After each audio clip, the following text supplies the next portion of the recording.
हरे कृष्णा। दूसरी बार लाइव करना पड़ रहा है। पहले किया था तो इंटरनेट रिकनेक्ट दिखा रहा था। पिछली बार भी ऐसे ही हुआ था, इंटरनेट की प्रॉब्लम आ जाती है। चलो पहले प्रणाम कर लेते हैं। नमो विष्णुपदाय राधिकाय प्रियात्मने श्रीमद् भक्ति वेदांत नारायण गोस्वामी इति नामने श्री कृष्ण लीला कथने सुदक्ष औदार्य माधुर्य गुणेश्च युक्तम वरम वरेण्यम पुरुषम महांतम नारायणम तमाम शिरसा नमामि। आइए श्रील प्रभुपाद जी को भी प्रणाम कर लेते हैं।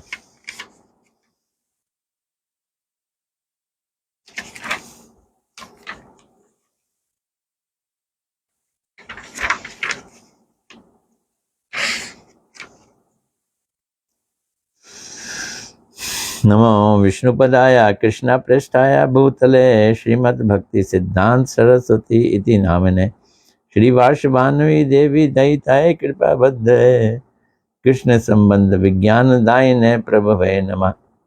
माधुर्य उज्ज्वल प्रेमाढय श्री रूपानुग भक्ति श्री गौर शक्ति श्री गौर करुणा शक्ति विग्रहाय नमस्तुते।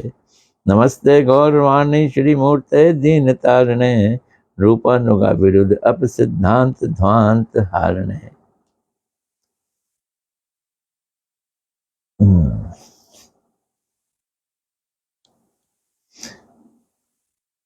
एक सेकंड।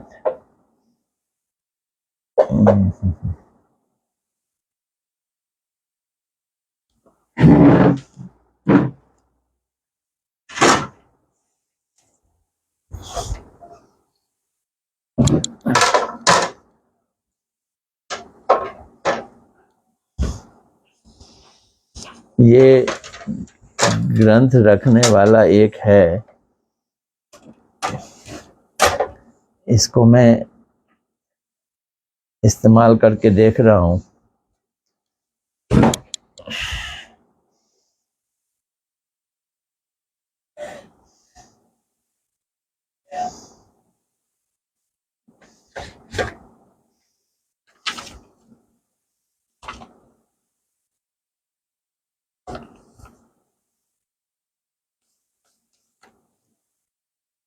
आम खाना की नकल, आम खाने की नकल। कौन है?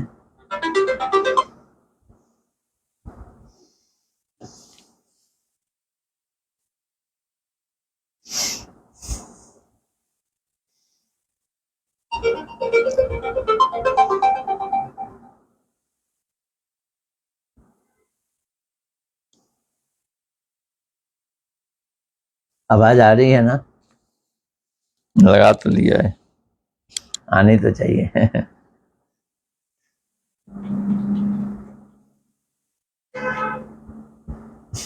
एक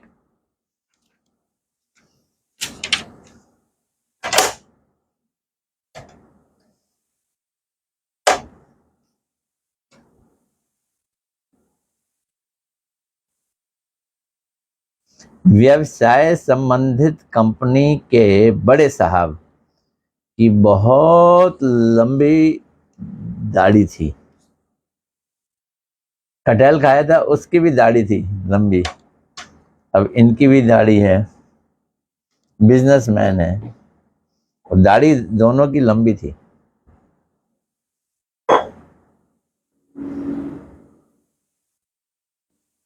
व्यवसाय के सिलसिले में साहब भारतवर्ष में आए। विदेशी थे भाई, विदेशी थे।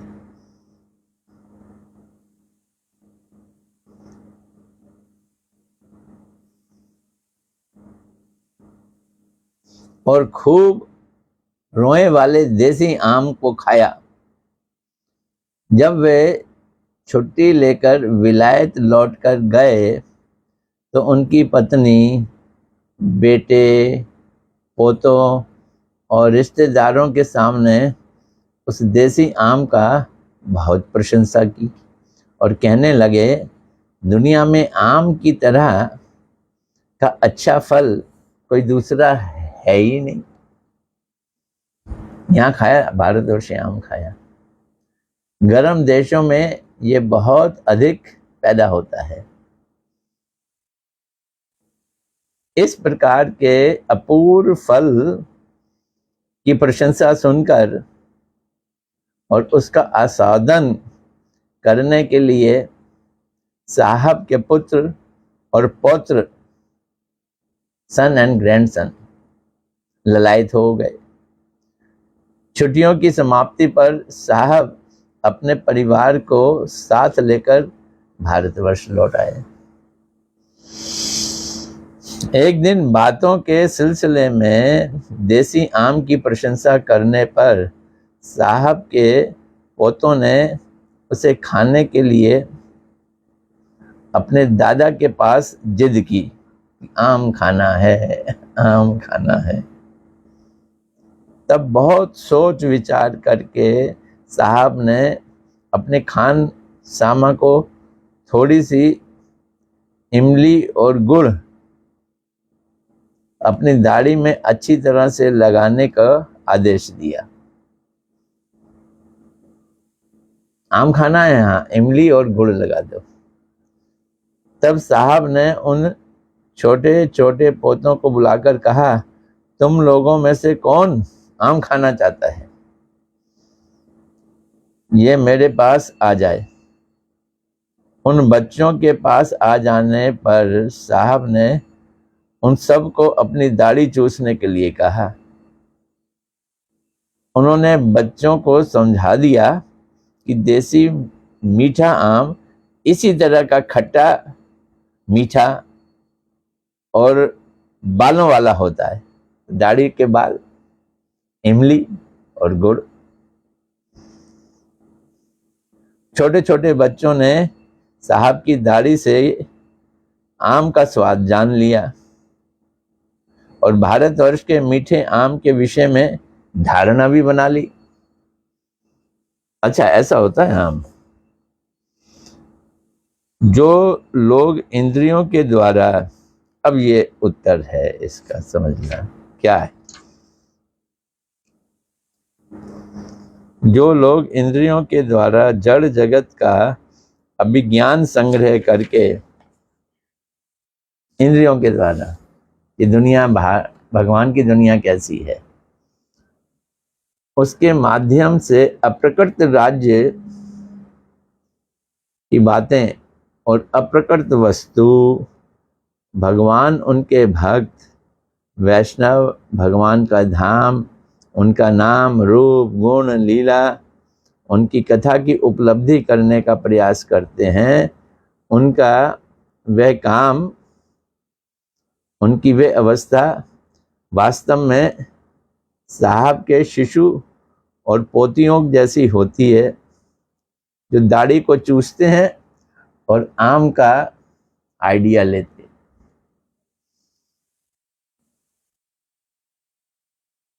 प्रकृत सहजिया लोगों की अप्रकृत लीला के आस्वादन की चेष्टा भी उसी प्रकार की है। सहजिया लोग, पिछली बार पढ़ रहे थे ना, कथा में ही था, उपाख्यान में, ये कहता है राधा कृष्ण की लीला को समझना है तो पराई स्त्री के साथ संबंध बनाना जरूरी है, व्यभिचार करना जरूरी है, तभी उसका आनंद मिलेगा।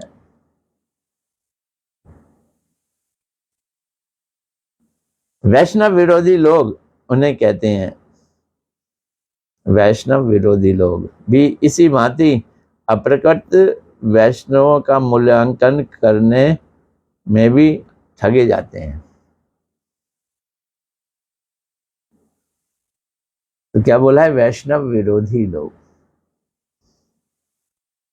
जड़ ऐतिहासिक वैज्ञानिक और निर्विशेषवादी दार्शनिक, दो तरह के लोग हो गए। एक तो वो जो भौतिक चीजों में भोग में आनंद लेते हैं, उनको कहा है जड़। जड़ साहित्यिक, जड़ ऐतिहासिक, वैज्ञानिक। जड़ साहित्यिक का मतलब है भोग संबंधी साहित्य की चर्चा करने वाले, ग्राम कथा जिसमें होती है। और निर्विशेष वैज्ञानिक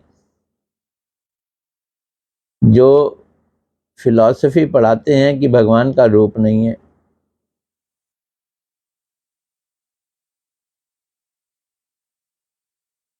भगवान के नाम रूप गुण लीला की नित्यता को स्वीकार नहीं करते, निर्विशेषवादी। तो तीन तरह के लोग हो गए ना, एक जड़ साहित्यिक, जड़ ऐतिहासिक, एक ही कैटेगरी समझ लो, और निर्विशेषवादी दार्शनिक यानी मायावादी, भगवान का निराकार मानने वाले। ये सारे जागतिक व्यक्ति हैं, ये वैष्णव नहीं है, ये अवैष्णव है। ये लोग कितने भी महान पंडित क्यों ना हो जाए, वे शुद्ध भक्त, क्या क्या, शुद्ध भक्त, शुद्ध भक्ति और प्रेम, भगवान के संबंध में जो धारणा बनाते हैं बिल्कुल उसी भांति होती है। किस भांति? दाढ़ी को चूसो। अर्थात वे प्राकृत वस्तु का आस्वादन या उसकी उपलब्धि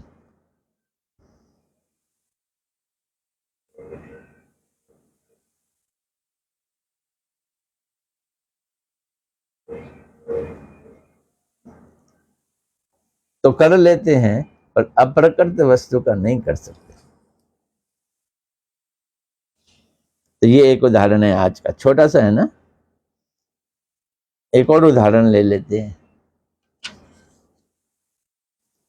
इसका नाम है दो नशेबाज। पहले खाया था हमने आम खाने की नकल।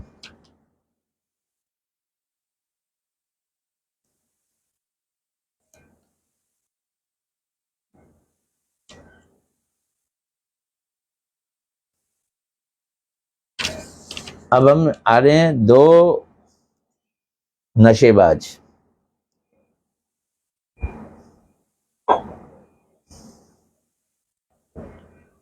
किसी बड़ी नदी के एक किनारे पर,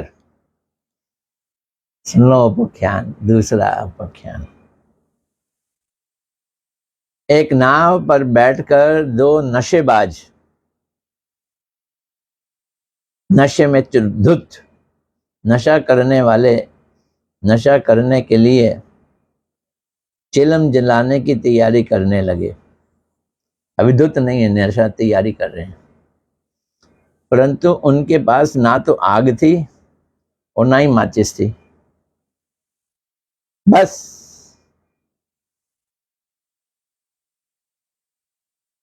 थे तो कोई चिलम थे। इतने में उनकी नदी के दूसरे किनारे पर एक नाव में एक दीपक जलता हुआ दिखाई दे रहा था। आग चाहिए थी उनको, चिलम तो थी उनके पास। तो गोली के नशे में मस्त उन दोनों गोलीबाजों में, गोली खाई हुई थी, भांग की गोली, उन दोनों गोलीबाजों में से एक नदी के उस छोर पर बैठे बैठे ही दूसरे किनारे की नाव के दीपक की आग से चिलम सुलगाने के लिए अपने चिलम पकड़े हाथ को उधर आगे कर दिया। नाव में बैठा हुआ है, दूसरी किनारे पे दिया जल रहा है, चिलम जला रहा है, नशे में धुत। तो चिलम के ना सुलगने पे, अब चिलम थोड़ी सुलगेगी, दूसरे नशेबाज ने पहले नशेड़ी को धमका के रोला है, दूसरा भी नशे में है। क्या बोला? अरे तुम क्या बेवकूफी कर रहे हो, अब तक तो तुमसे चिलम ही नहीं सुलगाई गई, और देखो इधर मेरी गोली खाने का नशा ही नष्ट हो गया चिलम के इंतजार में। ऐसा कहकर उस दूसरे नशेबाज ने पहली नशेड़ी की हाथ से जबरदस्ती चिलम को छीन लिया और पहले नशेड़ी के तुलना में अपने हाथ को थोड़ा ज्यादा दूर तक फैला दिया, और दूर तक। जल जा भाई। चिलम को पकड़कर कहने लगा, देखो चिलम,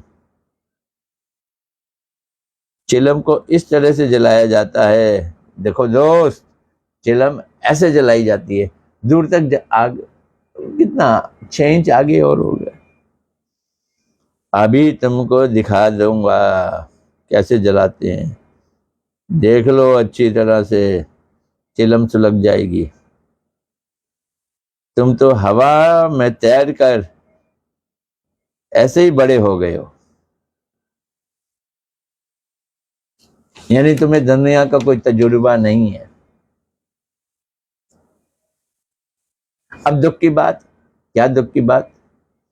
दूसरे नशेड़ी के चिलम में आग सुलगाने का केवल सपना ही देखना था, आग तो जलनी नहीं थी, तो उसकी चिलम सुलगी नहीं। दोनों के बीच में लगभग 1 मील चौड़ी नदी थी, कैसे सुलगेगी? तो पहले नशेबाज के हाथ की तुलना में दूसरे का हाथ थोड़ा लंबा चला गया, हिला दिया उसने, पर दूसरे किनारे की आग थोड़ी स्पर्श कर सकता था। तो पहला नशेबाज क्या है जिसने थोड़ी दूर तक आग किया, वो है फल भोगी, भौतिक जगत का फल भोगी।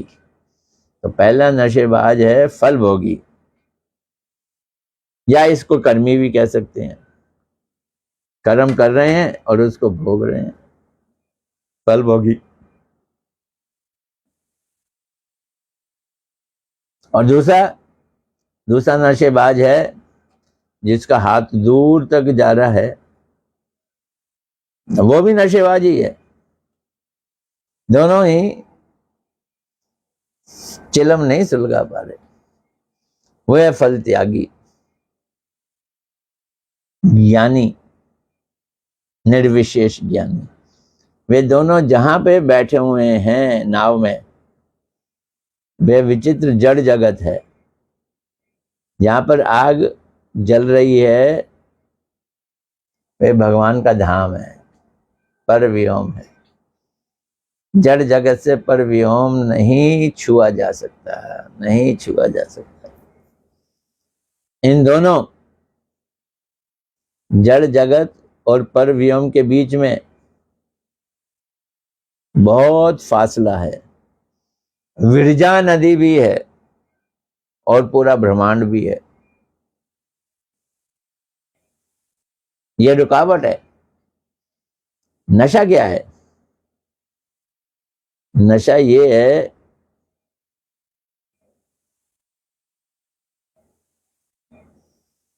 क्या शब्द क्या यूज कर रहे हैं प्रभुपाद जी? नशा है वेद के मधु पुष्पित वाक्य में कर्मी का नशा और ज्ञानी का मायावाद। नशा है वेद के मधु पुष्पित वाक्य,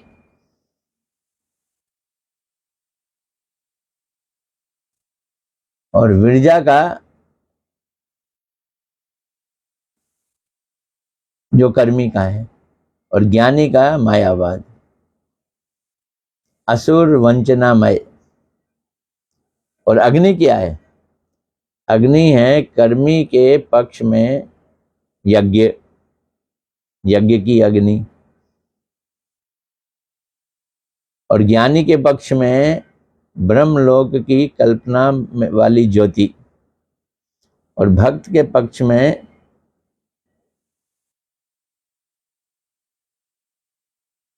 हरि नाम संकीर्तन।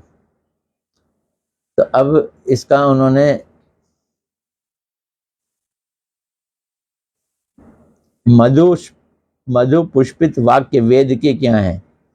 वेद के वे वाक्य जिसमें कर्म को अनेक बातें, कर्म की अनेक बातें और फल के भोग का वर्णन है। अब आपको कि ये वेदों में क्यों है? वेदों के दो हिस्से हैं, एक उपासना कांड है, एक कर्म कांड है। उपासना कांड तो भगवान की पूजा, भगवान को पाने का उपाय है। लेकिन कर्म कांड में जो भगवान को नहीं पाना चाहते, अभी पाने का अधिकार नहीं रखते, उनसे कर्म कांड यज्ञ करवाए जाते हैं। तो इसे इसके लिए मधु पुष्पित वाक्य, क्या शब्द का है? मधु मैंने शहद, पुष्पित शहद वाले पुष्पों के वाक्य, मीठे मीठे मीठे। ये कर लो तो ये मिल जाएगा, ये कर लो तो ये मिल जाएगा, पुत्र मिलेगा, पत्नी मिलेगी, धन मिलेगा। ये कर्मकांडियों की, कर्मियों की बातें। और ज्ञानियों की क्या है? ज्ञानियों का ज्ञान निराकार ब्रह्म, निराकार ब्रह्म। और वो जो लाइट है, ज्ञानियों के लिए निराकार ब्रह्म। और कर्मी जो है, जो थोड़ी दूर तक अपने हाथ को फैलाया है, वो संसार के भोग। भक्तों के लिए क्या है? तो भक्तों के लिए कह रहे हैं संकीर्तन।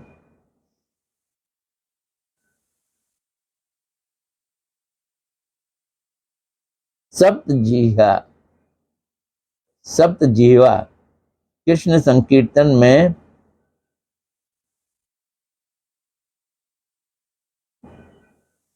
जो चेतो दर्पण मार्जनम, भव महादावाग्नि निर्वापणम, श्रेय कैरव चंद्रिका वितरणम, विद्यावधु जीवनम, आनंद अंबुदि वर्धनम, प्रतिपदम पूर्ण अमृत स्वादनम, सर्व आत्म संपन्नम, परम विजेते श्री कृष्ण संकीर्तन। ये 7, तो ये 7 जीवा वाला संकीर्तन।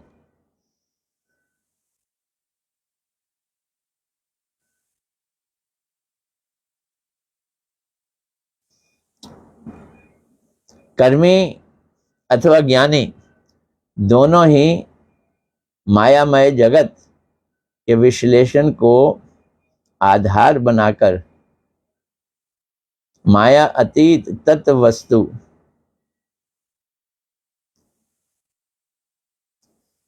अब यहां बड़ी अच्छी बात कह रहे हैं, भले कर्मी हो भले ज्ञानी हो। ज्ञानी संसार छोड़ने की बात करता है और कर्मी संसार भोगने की बात करता है, और दोनों का आधार संसार ही है। तो कर्मी अथवा ज्ञानी दोनों ही मायामय जगत के विश्लेषण को आधार बनाकर माया अतीत तत्व वस्तु को प्राप्त करना चाहते हैं। भोगी सुख लेकर और ज्ञानी मुक्ति चाहकर। लेकिन एक भगवान का भक्त है, भगवत सेवा उन्मुखी होकर माया अतीत नित्य शुद्ध वस्तु को पूर्ण सच्चिदानंद रूप में देखता है। और सच्चिदानंद रूप में वो क्या दिखती है? वो कृष्ण, श्री कृष्ण दिखती है। तो श्री कृष्ण संकीर्तन का अग्नि का स्पर्श पाने पर माया अतीत नित्य तत्व का संधान मिलता है। तो श्री कृष्ण संकीर्तन वाला उस रोशनी को पकड़ लेता है, दीपक के पास पहुंच जाता है, जो सच्चिदानंद है। तो प्रभुपाद जी ने छोटे छोटे चीजों में इस तरह के कई छोटे छोटे उपाख्यान दिए हैं जिनका हम अध्ययन कर रहे हैं।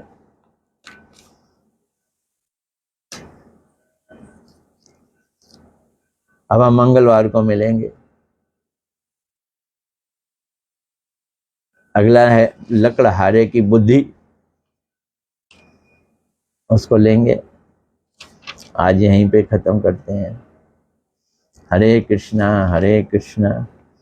कृष्णा कृष्णा हरे हरे, हरे राम राम राम हरे हरे। देखें कौन कौन आया है।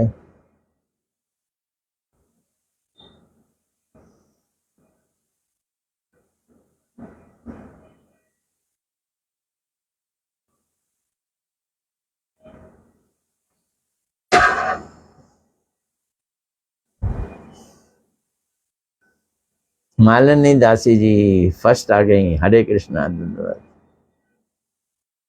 बोल रही हैं साउंड इज ओके। प्रीति पावा हरे कृष्णा दंडवत। वीणा भल्ला जी हरे कृष्णा दंडवत। अंशिता दुग्गल जी भी आ गई। हरे कृष्णा दंडवत। महक वर्मा हरे कृष्णा दंडवत। आज तो तमाल जी भी आ गए, कमाल है। हरे कृष्णा दंडवत। नीलू भाटिया जी हरे कृष्णा दंडवत। और कौन है ये? संध्या साहनी। ये पहचान में नहीं आ रही, ऐसा लग रहा है पहली बार सुन रहा हूँ। संध्या सानी। इंदु आहूजा जी आ गए। हरे कृष्णा दंडवत। आज यहीं, अब मंगलवार को मिलेंगे। हरे कृष्णा कृष्णा कृष्णा हरे हरे, हरे राम राम राम हरे हरे।